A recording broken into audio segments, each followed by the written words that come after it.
काय माझ्याकडे शब्द नाही आहे. खूप धक्कादायक बातमी आली. माझ्या मुलांनी मुंबईवरून फोन केला, सकाळी झोपेत होतो आणि त्यांनी सांगितलं की अजितदादा इज नो मोर. झोपेतून उठतो आणि अशा प्रकारची बातमी ऐकतो तर मला विश्वास बसला नाही. मी म्हटलं कोणाच्या बाबतीत बोलतो? तो अजितदादा. मी म्हटलं अजित पवार?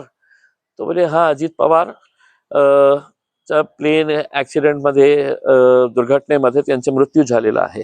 कोणाला विश्वास बसणार आहे? कोणालाही विश्वास बसू शकत नाही आहे.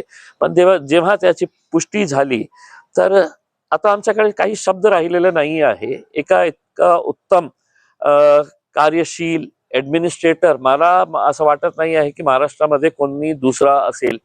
अजित पवार साहेबांचं वैशिष्ट्य म्हणजे ते खूप एबल आणि एफिशियंट ऍडमिनिस्ट्रेटर होते आणि त्यांचे कट्टर विरोधक सुद्धा हे मान्य करतील.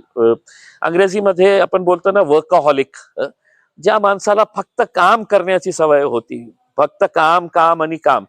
सर्वांना माहित आहे अजितदादा सकाळी 6 वाजेपासून ते रात्री उशिरापर्यंत ते फक्त काम करत राहायचं आणि त्यांच्याकडे जे एक डिसिजन मेकिंग ॲबिलिटी, टोलवा टोलवी ते कधीही करायचे नाही.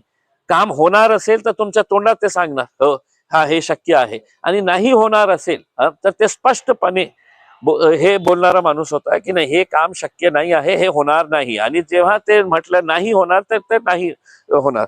तर अशा प्रकारचं एक एबल ऍडमिनिस्ट्रेटर, दुर्दैवी त्यांचा अशा प्रकारे मृत्यू होणे हे फक्त महाराष्ट्र नव्हे तर देशासाठी एक खूप धक्कादायकच बातमी आहे. पवार परिवारावर आता काय परिस्थिती असेल आम्ही समजू पण शकत नाही आहे. पण लाखो करोडो त्यांचे जे चाहते आहे त्यांच्यावर ही काय आज हे बातमी कळल्यानंतर काय त्यांचं रिॲक्शन असेल. आमची तर भावपूर्ण श्रद्धांजली.